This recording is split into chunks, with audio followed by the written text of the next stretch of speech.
and today I just want to talk about CRO coins potential priming up from imminent breakout within the next 7 days, I believe.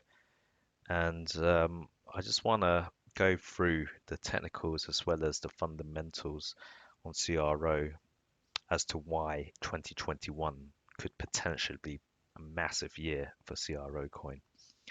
So let's go over and just have a little recap to see how we got to the situation we're in at the moment.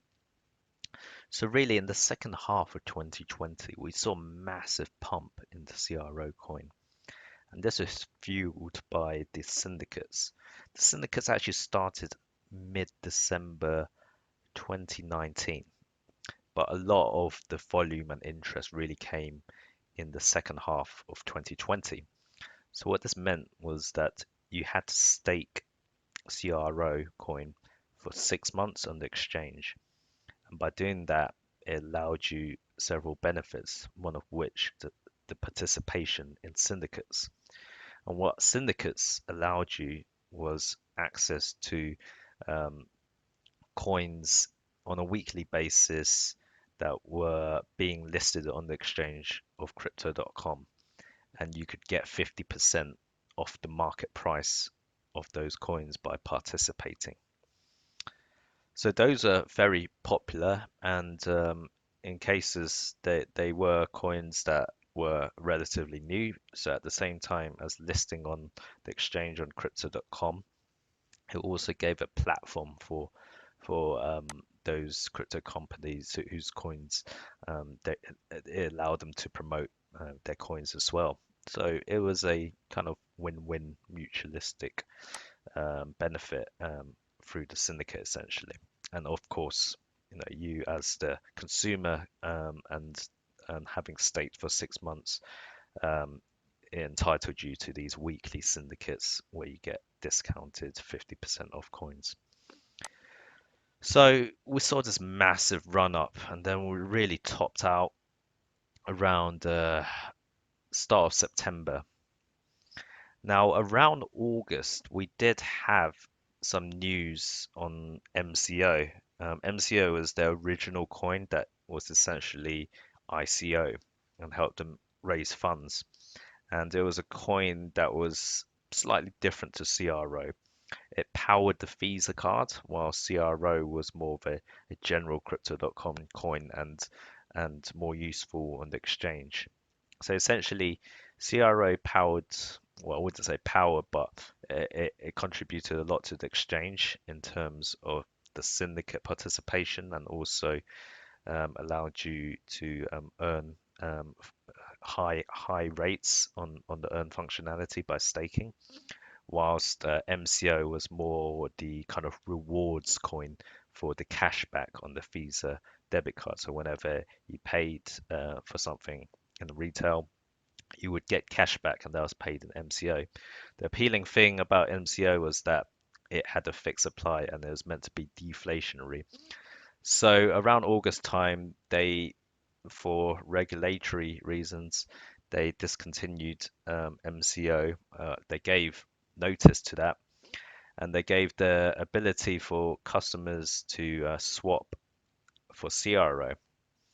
And if they did that within 30 days, they got an extra early bird bonus. However, that bonus was had to be held for 6 months on the exchange before people could access it.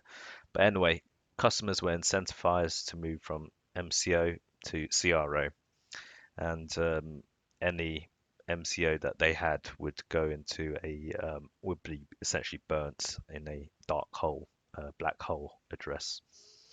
So that happened around August, but we can see that the CRO price really didn't get too discouraged. You can say the rate of increase decreased after August, but still, because MCO was exchanged for CRO, and there wasn't really that much reason for CRO to decrease. But there were a lot of butthurt people, or I wouldn't say butthurt, but a lot of people that were disappointed with Crypto.com's choice, because MCO essentially funded the company, and Chris Mazalak, the CEO, said that MCO will run alongside CRO, but it seems like they discontinued with MCO for relatively rational reasons because they couldn't keep on running with an ICO coin essentially. So that happened, and then continued increasing. As I mentioned, it topped out around 18 cents, and then we see some dropping, and then the real drop happens around mid-October, really. What really caused this, or the rational reason that caused this, was a reduction in the earn rates.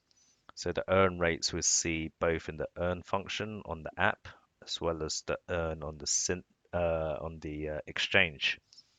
So for instance, CRO used to be on the app, you used to be able to get, I think, up to 18% interest, so long as you committed to 3 months in the earn functionality, a 3-month term.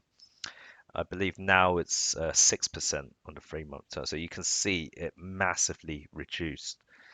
And that's understandable because originally the benefits on CRO and also the kind of benefits that Crypto.com were giving in terms of waiving credit card, debit card fees, also 10% cashback temporarily on grocery shopping such as Tesco, Asda, in order to help with the COVID situation and help people spend affordably and be able to benefit from the cashback more than normal.